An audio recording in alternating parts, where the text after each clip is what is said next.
Hi ನನ್ನ ಸ್ನೇಹಿತರೆ, ಎಲ್ಲರಿಗೂ ಸ್ವಾಗತ. ಇವತ್ತು ಕಾರ್ತಿಕ ಹುಣ್ಣಿಮೆ.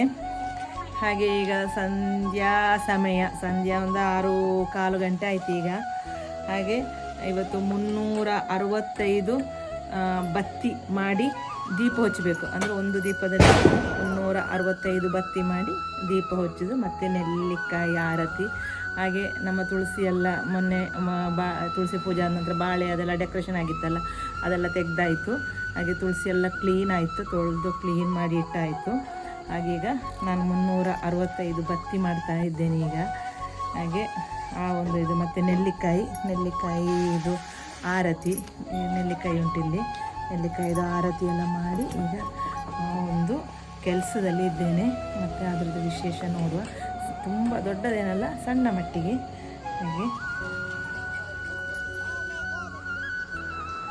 ಹಾಗೆ ತುಳಸಿಗೆಲ್ಲ ಅಂದರೆ ಎಲ್ಲ ಕ್ಲೀನಿಂಗ್ ಆಯಿತು. ತುಂಬ ಅಂದರೆ ಚೆಂದ ತೊಳೆದು ಸೆಗಣಿ ನೀರೆಲ್ಲ ಹಾಕಿ ಹಾಗೆಲ್ಲ ಕ್ಲೀನಿಂಗ್ ಎಲ್ಲ ಆಯಿತು ತುಳಸಿದು. ಅದೆಲ್ಲ ನಂದು ಮಾಡ್ದೆ. ನಾನು ಸ್ವಲ್ಪ ಬ್ಯುಸಿ ಇದ್ದೆ, ಸ್ವಲ್ಪ ನನಗೆ ಡಿಸೈನ್ ಮಾಡಿ ಕೊಡಲಿಕ್ಕಿತ್ತು ಕಸ್ಟಮರಿಗೆ. ಹಾಗೆ ಸ್ವಲ್ಪ ನಾನು ಬ್ಯುಸಿ ಇದ್ದೆ. ಹಾಗೆ ನಾನು ಈಗೊಂದು ಫ್ರೆಶ್ ಆಗಿ ಬಂದು ಮತ್ತು ಬತ್ತಿಯ ಕೆಲಸ ಮಾಡ್ತಾ ಇದ್ದೇನೆ. 365 ಬತ್ತಿ ಲೆಕ್ಕ ಮಾಡಿ, ಕರೆಕ್ಟ್ ಲೆಕ್ಕ ಮಾಡಬೇಕಲ್ಲ ಅದು. ಹಾಗೆಲ್ಲ ಮಾಡ್ತಾ ಇದ್ದೇನೆ ಈಗ.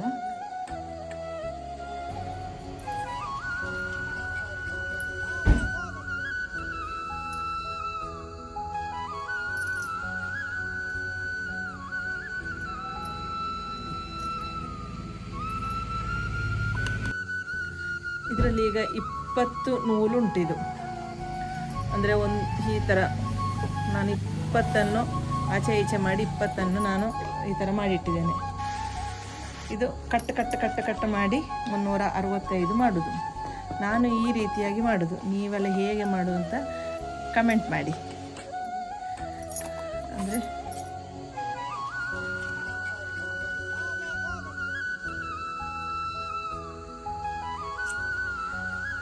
ಈಗ ಇದರಲ್ಲಿ 20 ಬತ್ತಿ ಉಂಟು.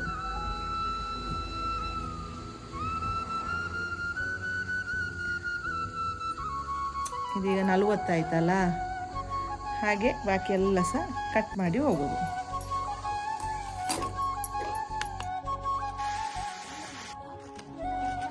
ಹಾಗೆ ನನ್ನದು 365 ಬತ್ತಿ ನಾನು ಕಟ್ ಮಾಡಿ ತೆಗೆದೆ ಬತ್ತಿಯ ನೂಲಿನಿಂದ.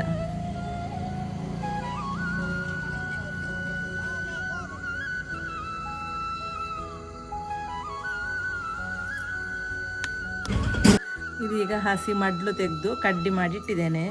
ಅದು ಕಡ್ಡಿ ಮಾಡಿ ಇದಕ್ಕೆ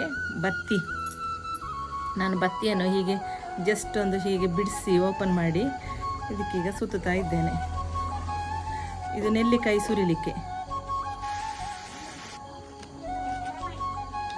ನೆಲ್ಲಿಕಾಯಿ ಸುರಿದು ನೆಲ್ಲಿಕಾಯಿ ಆರತಿ ಆಗಬೇಕಲ್ಲ, ಹಾಗೆ ನೆಲ್ಲಿಕಾಯಿ ಸುರಿದು ಹೀಗೆ ಬತ್ತಿ ಮಾಡಿ ಇದಕ್ಕೆ ಹೀಗೆ ಜಸ್ಟ್ ಇದೊಂದು ಹೀಗೆ ಮಾಡಿ ಇದಕ್ಕೆ ಎಣ್ಣೆ ಎಲ್ಲ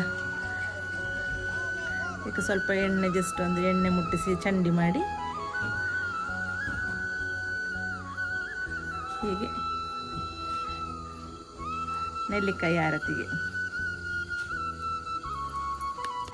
ಹಾಗೆ ನನ್ನ ನೆಲ್ಲಿಕಾಯಿ ಮತ್ತು ಇದೆಲ್ಲ ರೆಡಿ ಆಯಿತು, ಬತ್ತಿ ಎಲ್ಲ ರೆಡಿ ಆಯಿತು. ನೋಡಿ ಈ ಥರ 5 ನೆಲ್ಲಿಕಾಯಿ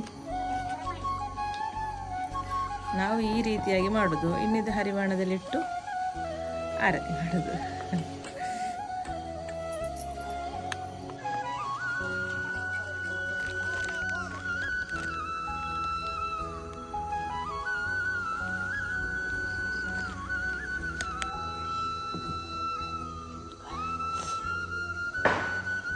ನಾನೀಗ ದೀಪಕ್ಕೆ ಎಣ್ಣೆ ಹಾಕ್ತಾ ಇದ್ದೇನೆ.